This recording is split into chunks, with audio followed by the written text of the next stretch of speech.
Today we are going to start our next topic, that is Arrhenius equation and the effect of temperature basically.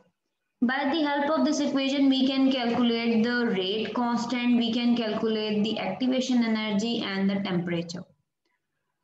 This is the Arrhenius equation. Rate constant K is equals to Arrhenius constant e power minus EA over RT. EA is the base of natural log. This is also a constant factor. So we are going to see that how we can calculate the activation energy or a slope with the help of this equation. This is the Arrhenius equation that is already given us, and we are going to find out the activation energy with the help of this equation, and we are going to see the relationship between the temperature and the rate constant. Taha is here, let her in, wait.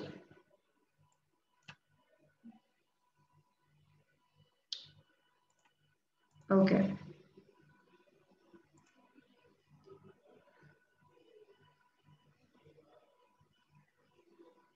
Let's start.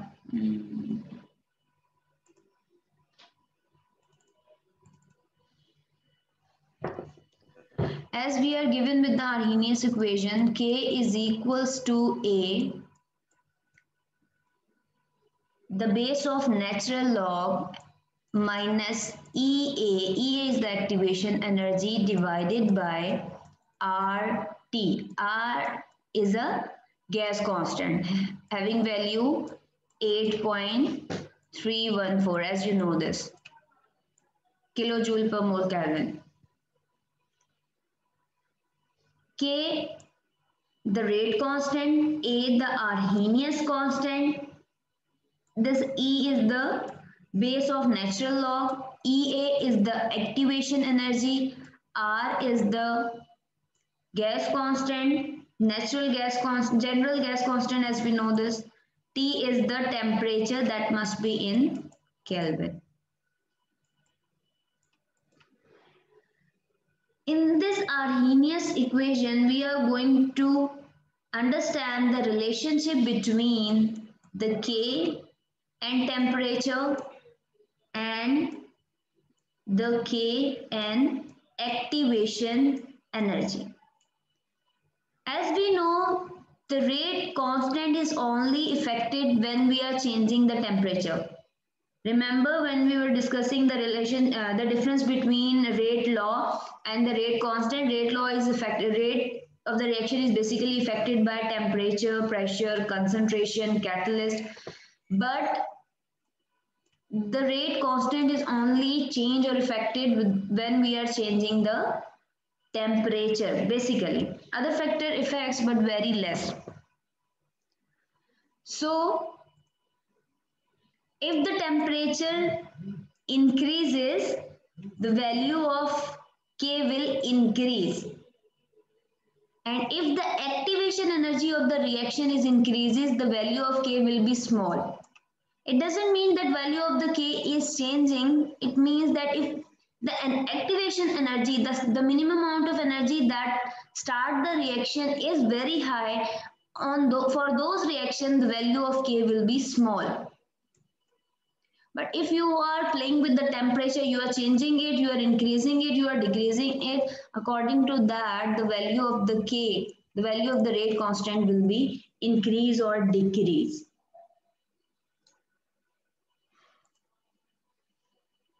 So K, the rate constant, is equals to A, the Arrhenius constant, the Arrhenius factor, E, the base of natural log minus EA over RT.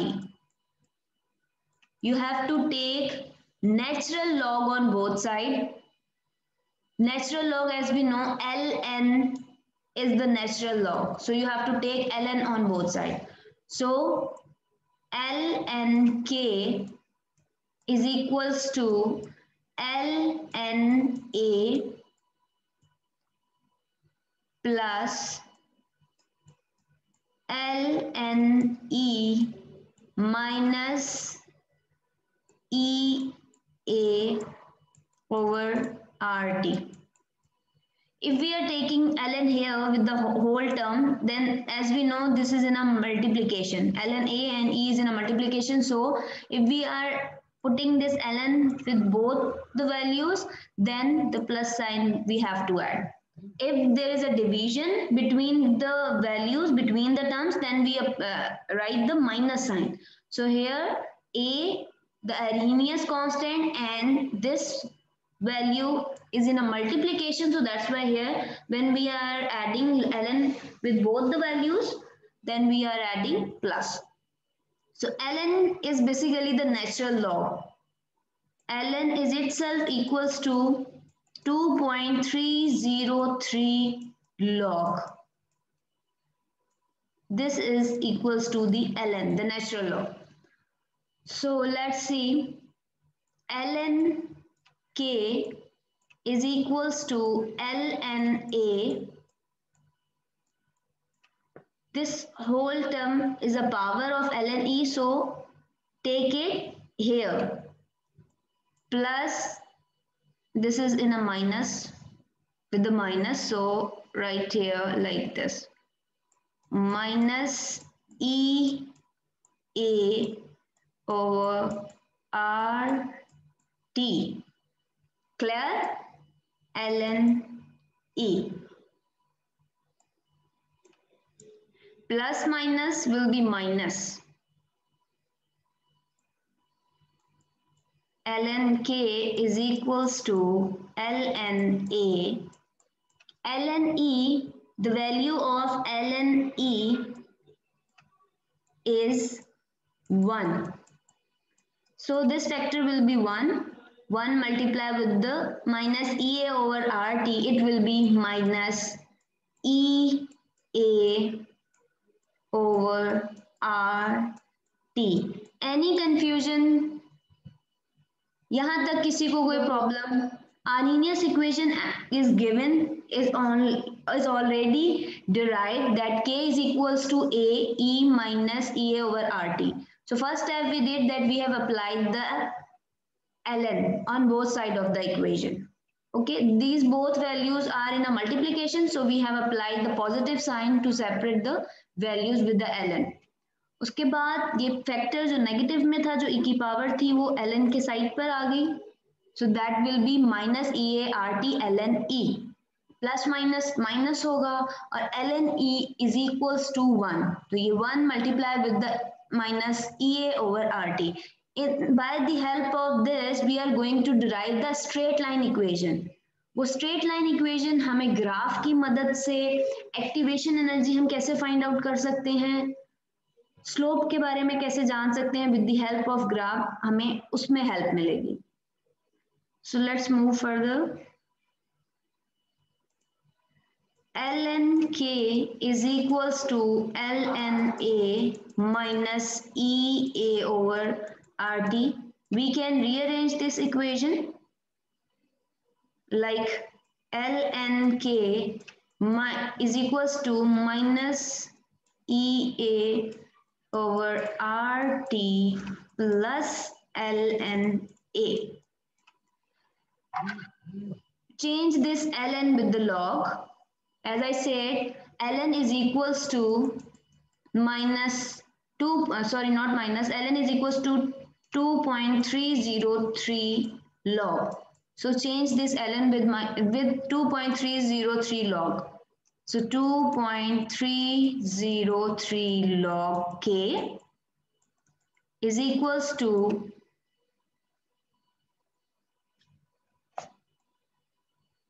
minus EA over RT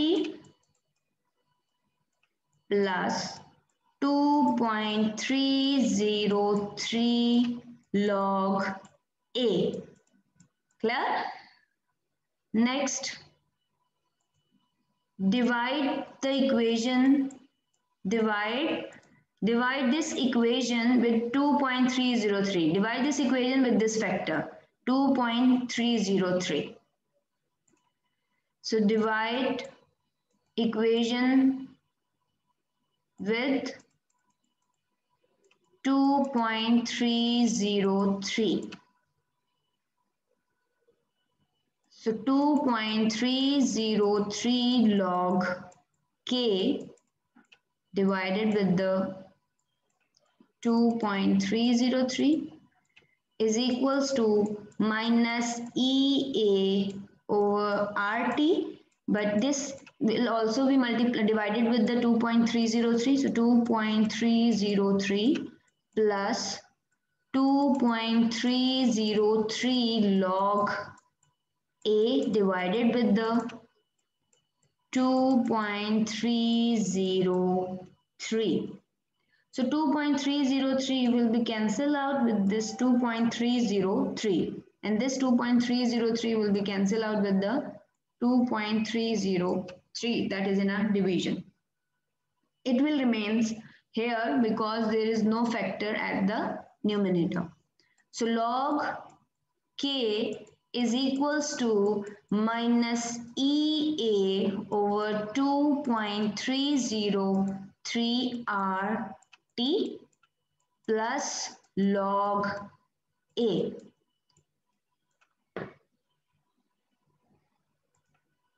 So the final equation that we get is log k is equals to minus EA over 2.303R. I am going to separate the t. So t is in a multiplication here like this, t plus log a. यहाँ division में है t, मैंने just यहाँ multiplication में show करके 1 divided by t किया है और सेम इक्वेशन है, कोई चेंज नहीं है, just I have separate this t, इस t को बस सेपरेट आउट किया 1 divided by t. Okay, now this is the straight line equation. How? Straight line equation is basically y is equals to mx plus c. This is a straight line equation.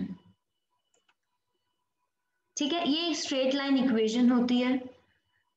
y यानी कि y axis जो है आपके, m ये slope को show करता है, m shows the slope, y shows y axis जो है आपके ग्राफ के, m shows the slope, x axis को शो करता है और c जो है वो इंटरसेप्ट को शो करता है. जो ग्राफ में हमें इंटरसेप्ट मिलता है that is the c. So this is the straight line equation. This will be y, log k will be on a y axis, this factor will be the slope m, 1 by t we are going to take on a x axis, plus c, this is log a is the intercept. So हमने Arrhenius equation को इस तरह arrange कर लिया है कि हमारी straight line equation develop हो गई है. लॉग के जिसे हम y एक्सिस पर लेंगे जो कि डिपेंडेंट फैक्टर है, लॉग के की वैल्यू डिपेंडेंट है टेम्परेचर पे, टेम्परेचर को हमने x एक्सिस पे लेना है बिकॉज टेम्परेचर इंडिपेंडेंट है. इंडिपेंडेंट फैक्टर्स x एक्सिस पे आते हैं और डिपेंडेंट फैक्टर्स y एक्सिस पे आते हैं जो डिपेंड कर रहे होते हैं. So minus EA over 2.303R ये हमारा स्लोप है, this is a slope, plus log a ये हमारा ग्राफ का इंटरसेप्ट होगा. By plotting this on a graph we can calculate the activation energy और हम टेम्परेचर और रेट कांस्टेंट का रिलेशन भी चेक कर सकते हैं कि कैसे टेम्परेचर के इंक्रीज होने पर log k यानी कि k की वैल्यू डिक्रीज हो रही है. सो प्लॉट द ग्राफ. स्लोप आपको समझ आ गया, स्लोप यानी कि m, स्लोप यानी कि m is a slope basically, is equals to minus EA over 2.303R, ये स्लोप है. जो y है आपका दैट इज log k और जो x एक्सिस है दैट इज 1 ओवर t और जो आपका इंटरसेप्ट यानी कि c है दैट इज log a. ये सारी वैल्यूज हमने जो है ग्राफ में प्लॉट करनी है. ठीक है। स्ट्रेट लाइन इक्वेशन का सी जो एम जो है वो स्लोप है। So let's plot the graph. Y axis पर क्या आएगा, वाई एक्सिस पे आएगा log k, जैसे कि अभी हमने अरेंज की है स्ट्रेट लाइन इक्वेशन उसके अकॉर्डिंग। वाई एक्सिस पर this is a Y axis ordinate, और एब्सिसा यानी कि एक्स एक्सिस पर हमारे पास आ जाएगा 1/t। तो ये 1/t है तो केल्विन इनवर्स यूनिट हुआ ना, temperature kelvin inverse, temperature kelvin में, उसका यूनिट हो गया इनवर्स में। ठीक है, दिस इज log k। जब हम टेम्परेचर 1/t की वैल्यूज log k के अपोजिट जब हम इस ग्राफ में अरेंज करेंगे तो हमें कुछ इस तरह से डॉट्स मिलेंगे लाइक दिस। ठीक है, इसे अगर हम स्केल के साथ इन सारे डॉट्स को मैच कर लें तो हमें इस तरह स्ट्रेट लाइन मिले। क्लियर? जब आपका जो स्लोप होता है वो नेगेटिव होता है, slope is basically negative here, -EA/2.303R, this is a negative log. तो जब नेगेटिव हमारे पास स्लोप होता है तो स्ट्रेट लाइन ऊपर से नीचे की तरफ बनती है, और जब हमारा स्लोप पॉजिटिव होता है, कुछ ऐसी इक्वेशंस होती हैं जिसमें स्लोप्स पॉजिटिव होते हैं तो हमारी जो लाइन है वो नीचे से ऊपर की तरफ बनती है। अक्सर हम ग्राफ्स बनाते हैं लाइक दिस। तो जब हमारा स्लोप पॉजिटिव होता है तब ग्राफ नीचे से ऊपर की तरफ स्ट्रेट लाइन ड्रॉ करता है, और लेकिन जब हमारा स्लोप नेगेटिव हो, here you can see the slope is negative, तब ग्राफ ऊपर से नीचे की तरफ प्लॉट होता है। हमने y एक्सिस पर log k ले लिया, x एक्सिस पर हमारे पास आ गया है 1/t। स्लोप हमारा इस स्ट्रेट लाइन पर हम स्लोप ड्रॉ करेंगे, अभी आपको बताते हैं। और ये जो आपकी इतनी सारी जो स्पेस बच रही है, this is basically the intercept, this is basically the intercept, ये है log a। ये सारी जो वैल्यू है दिस इज द इंटरसेप्ट, यहां से हमें log a की वैल्यू मिल जाती है, जो हमारा आर्हेनियस कांस्टेंट फैक्टर a है उसकी वैल्यू हमें यहां से मिल जाती है। So how we can calculate the slope, the value of slope from this graph. आपने एक लाइन स्ट्रेट लाइन ड्रॉ करनी है along with the X axis like this. उस स्लोप लाइन स्ट्रेट लाइन जो आपने ग्राफ के किसी पॉइंट पर, किसी भी पॉइंट पर अगर आपने ड्रॉ किया है, फॉर एग्जांपल यहाँ पर ड्रॉ की है या यहाँ ड्रॉ की है, किसी भी पॉइंट पर आपने जो स्ट्रेट लाइन ड्रॉ की है उस स्ट्रेट लाइन से आपने इस तरीके से एंगल कैलकुलेट करना है। This is the angle tan theta, this tan theta is basically the minus slope, इसकी वैल्यू माइनस में आएगी। That's why as we said our slope is in a minus. tan theta जब 90 degree से बड़ा होता है तो उसकी वैल्यू माइनस में आती है। तो आप यहाँ नोट कर सकते हैं ये जो tan थीटा है ये 90 डिग्री से बड़ा है, 90 डिग्री तो यहाँ तक होता, तो ये tan theta is greater than 90 degree. तो जब आपका tan थीटा का एंगल 90 डिग्री से बड़ा हो तो आपकी वैल्यू नेगेटिव में आती है, that's why our slope is negative. तो हमने यहाँ पर जो वैल्यू कैलकुलेट की tan थीटा की, that will be in a minus, so our slope is in a minus, minus में आएगा आपका स्लोप की वैल्यू। क्लियर? तो slope as I said this is about the graph. आपने ग्राफ में 1/t यानी कि यहाँ टेम्परेचर और log k के अगेंस्ट डॉट्स लगाए, डिफरेंट आपने एक्सपेरिमेंट्स में ये वैल्यूज कैलकुलेट की, उसके बाद आपने स्ट्रेट लाइन ड्रॉ कर दी, उस स्ट्रेट लाइन पर आपने स्लोप कैलकुलेट कर लिया। Slope is tan theta, tan theta जब 90 डिग्री से बड़ा हो जाए तो माइनस में वैल्यू आती है, तो that's why slope is in a minus. ठीक है, so slope as I said, slope is basically minus EA over 2.303R। ठीक है, हम इस स्लोप की मदद से एज आई सेड कि हम एक्टिवेशन एनर्जी की वैल्यू कैलकुलेट कर सकते हैं। तो ये आर्हेनियस इक्वेशन के थ्रू हम K भी कैलकुलेट कर सकते हैं, हम एक्टिवेशन एनर्जी भी कैलकुलेट कर सकते हैं। सो अरेंज दिस इक्वेशन, ये 2.303 मल्टीप्लाई बाय आर डिवीजन में है तो स्लोप के साथ मल्टीप्लीकेशन में आ जाएगा। So C minus E A is equals to slope multiply 2.303 R. ठीक है, तो हम चाहते हैं कि EA के साथ यहाँ माइनस का साइन खत्म हो जाए, तो दोनों साइड को हम अगर माइनस के साथ मल्टीप्लाई कर देंगे दोनों साइड्स पर, तो ये वाला माइनस तो पॉजिटिव हो जाएगा, माइनस माइनस प्लस हो जाएगा, तो EA is equals to minus slope multiply by 2.303 R।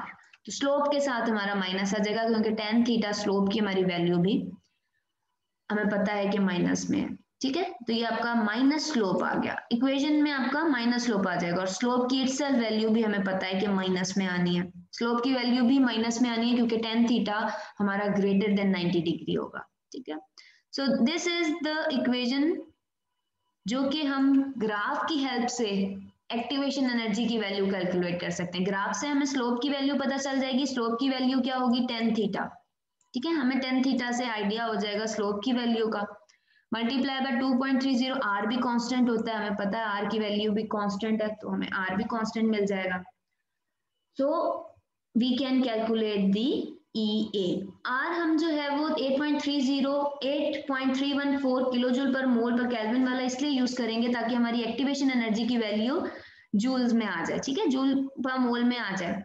वरना हमें पता है R के बहुत सारे होते हैं, वो डेसीमीटर क्यूब वाले भी, डिफरेंट यूनिट्स में हमने अर्ज वाले यूनिट्स में भी R की वैल्यूज निकाली हुई है चैप्टर 3 में, पर हम यहाँ पर R की कांस्टेंट की वैल्यू 8.314 वाली इसलिए यूज करेंगे ताकि हमारी एक्टिवेशन एनर्जी जो है वो जूल पर मोल में आ जाए। So see the example number 3 of your book now. यहां तक सबको क्लियर है, किसी की कोई कंफ्यूजन, कोई problem? No miss.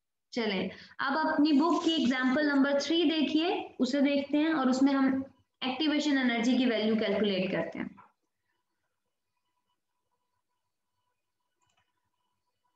Okay, example number, here you can see in this notes also that tan theta is greater than 90 degree and graph is plot against log k and 1 over t. Okay, see the example 3.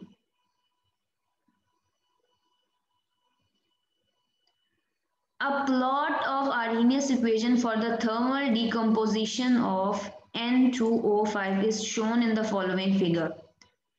ठीक है, the slope is found to be, slope की value आपको दे दी है -5400 K is kelvin basically, तो slope का unit K होता है, आप यहाँ देख भी सकते हैं। स्लोप बेसिकली मैंने आपको भी बताया था, स्लोप इज -EA/2.303 R। तो एक्टिवेशन एनर्जी की यूनिट होता है जूल पर मोल और R का यूनिट होता है जूल पर मोल पर केल्विन, ठीक है। तो जूल पर मोल से कैंसिल हो जाएगा, इस जूल पर मोल से ये जूल और पर मोल कैंसिल हो जाएगा, तो केल्विन इनवर्स रह जाएगा ना, तो केल्विन इनवर्स ऊपर आकर केल्विन हो जाएगा, तो that's why slope having a unit kelvin. तो इसलिए आपके इस क्वेश्चन में भी केल्विन में यूनिट दिया गया स्लोप का। स्लोप की वैल्यू आपको बता दी है, दैट इज -5400 के kelvin. Calculate the energy of activation of this reaction. आपको क्वेश्चन में सिर्फ एक वैल्यू दी है and that is the value of slope. आपको सिर्फ स्लोप की वैल्यू गिवन है और कह रहे हैं एक्टिवेशन एनर्जी कैलकुलेट करना, ठीक है। स्लोप की वैल्यू नेगेटिव आनी है, नेगेटिव में हमारे पास है जी। चलें फॉर्मूले में वैल्यू पुट करते हैं, और फॉर्मूला मैं आपको बता चुकी हूँ कि क्या फॉर्मूला है, अभी हमने ड्राइव किया है। Formula is this one, EA is equals to minus slope multiplied by 2.303 R। अभी हमने ये ड्राइव किया है, तो EA is equals to minus slope multiplied by 2.303। Slope की वैल्यू हमें गिवन है, दैट इज -5400 केल्विन, तो आप वैल्यू -5400 केल्विन पुट कर दीजिए, 2.303 एज इट इज आ गया, लुक एट हियर, और R की वैल्यू 8.3143 जूल पर मोल पर केल्विन आ गई है, मतलब हमें पता है कांस्टेंट है, आप वो पुट कर दीजिए, माइनस माइनस ये टर्म प्लस हो जाएगी और उसके बाद सारे फैक्टर्स को आपस में मल्टीप्लाई कर दीजिए, तो आपका आंसर आ जाएगा 103410 जूल पर मोल। इसे किलो में कन्वर्ट कर लेंगे तो आपका आंसर आ जाएगा 103.414। क्लियर है यहाँ तक, किसी को कोई कंफ्यूजन? इट्स वेरी इजी, जो अभी हमने नो मिस। ट्राई ड्राइव की No, थी miss. जी। अभी हमने E A is equals to minus slope multiply by 2.303 R derive किया था ना, बस उसमें हमें स्लोप की वैल्यू पुट की है और कुछ भी नहीं किया। ठीक है, स्लोप की वैल्यू माइनस में थी तो हमने माइनस के साथ पुट की है -5400, तो माइनस माइनस, ये माइनस इक्वेशन का और ये माइनस हमारी स्लोप की वैल्यू का। ठीक है, तो माइनस माइनस प्लस हो जाएगा। सारे फैक्टर्स को मल्टीप्लाई कर दीजिए तो आपकी एक्टिवेशन एनर्जी आ जाएगी। तो एग्जाम में इतना सिंपल क्वेश्चन आए तो it's not difficult to answer this. अगर आपका शॉर्ट क्वेश्चन में भी ये न्यूमेरिकल आ जाए उसमें कोई परेशानी वाली बात नहीं है, बहुत ही आसान है। सिर्फ स्लोप की वैल्यू गिवन है, आपको एक कांस्टेंट आर की पता है और 2.303 इटसेल्फ अ कांस्टेंट। सो आपने सारे फैक्टर्स को मल्टीप्लाई करना है और आपकी एक्टिवेशन एनर्जी आ जाएगी इस रिएक्शन की। तो डिकम्पोजिशन रिएक्शन है यानी कि एक्सोथर्मिक रिएक्शन है। Look at here. सो इसका मतलब है इस एक्सोथर्मिक रिएक्शन की एक्टिवेशन एनर्जी इतनी है। This activation energy is definitely more than the average kinetic energy. इस मॉलिक्यूल की अपनी काइनेटिक एनर्जी तो होगी, तो हमें इतनी एनर्जी रिक्वायर्ड है ताकि ये जो बैरियर आता है ना यहाँ तक आने के बाद ये जो बैरियर क्रॉस करना है, ये ट्रांजिशन स्टेट को क्रॉस करके जो प्रोडक्ट में जाना है, उसके लिए हमें इतनी अमाउंट ऑफ एनर्जी चाहिए ताकि ये बैरियर क्रॉस हो सके एनर्जी का। अदरवाइज अगर एक्टिवेशन एनर्जी इतनी ना हो इस रिएक्शन की तो ये मॉलिक्यूल्स यहाँ तक आएंगे और उसके बाद वापस नीचे चले जाएंगे, यहाँ तक आएंगे वापस नीचे चले जाएंगे, यानी कि उनकी इफेक्टिव कोलिजन ही नहीं थी, उनकी एक्टिवेशन एनर्जी इतनी थी ही नहीं कि वो इस एनर्जी के बैरियर को क्रॉस करके प्रोडक्ट में चेंज होते। तो इतनी अमाउंट ऑफ एनर्जी हमें रिक्वायर्ड है एक्टिवेशन एनर्जी के लिए। और ये वाला फैक्टर जो यहाँ से है यहाँ तक की वैल्यू ये लॉग ए होता है, दैट इज इंटरसेप्ट, जो मैं आपको अभी प्रीवियसली बता चुकी हूँ। जी, आज के टॉपिक में किसी को कोई कंफ्यूजन, कोई प्रॉब्लम? No, miss. सबको क्लियर है, मिस समझ आ रहा है? जी बेटे। मिस जहाँ पे वो 2.303 से हमने डिवाइड किया था, वहां पे हमने टी को डिवाइड क्यों नहीं किया? वो 1/1/t क्यों आया? बेटा वो भी उसके साथ ही है पूरा फैक्टर, मैंने तो स्ट्रेट लाइन इक्वेशन बताने के लिए उसको सेपरेट करके लिखा है, ऐसे लिखा था ना मैंने, इस तरीके से।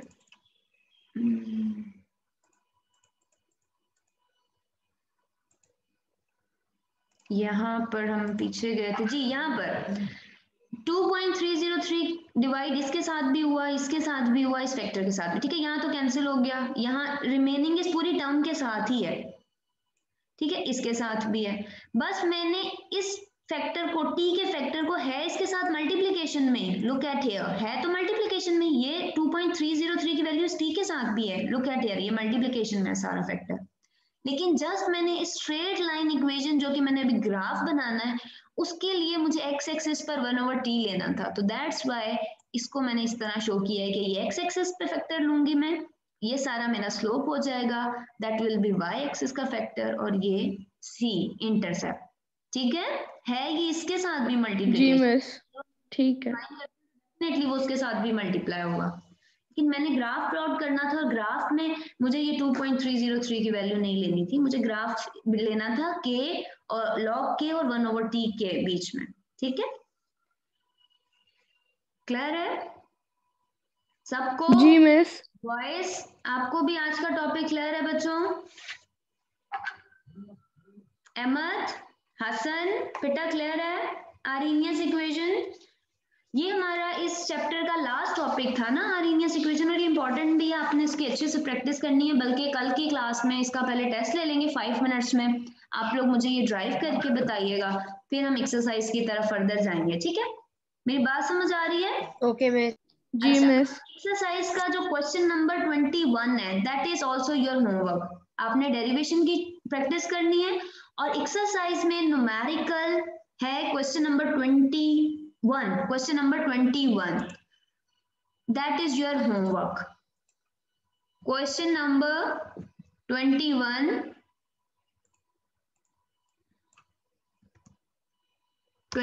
जो कि प्रॉब्लम है वो आपने आज होमवर्क में प्रैक्टिस करनी है, और आर्हेनियस इक्वेशन का मैं कल टेस्ट ले रही हूँ। अहमद, मेरी बात समझ आ रही है? हाँ जी मिस, आ गई। ठीक है बेटा, कल आर्हेनियस इक्वेशन जो आज डिस्कस किया इसकी डेरिवेशन का कल टेस्ट लेते हैं, आप लोग मुझे इसको ड्राइव करके बताएंगे।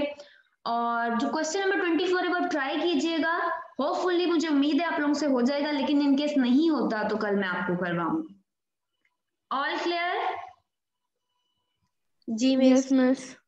जी, और कौन कौन है मेरी मीटिंग में? जी फजर बेटा क्लियर है? यस मिस क्लियर है। क्लियर है, आमना को भी क्लियर है, ताहा बेटा, मनाहिल? जी मिस क्लियर है। Okay very good. अगर आप लोगों को आज का टॉपिक समझ आ गया तो दैट्स गुड।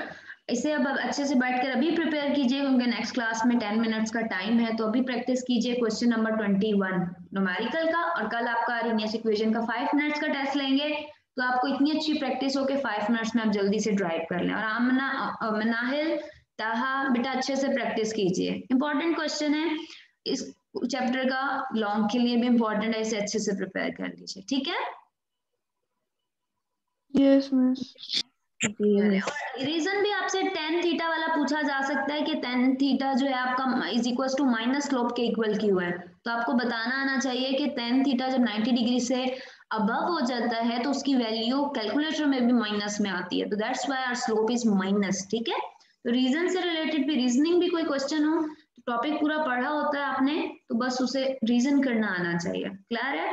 टेम्परेचर बढ़ेगा तो के की वैल्यू भी बढ़ेगी, लेकिन अगर एक्टिवेशन एनर्जी बढ़ जाएगी तो के की वैल्यू हमारे पास स्मॉल आएगी। क्लियर?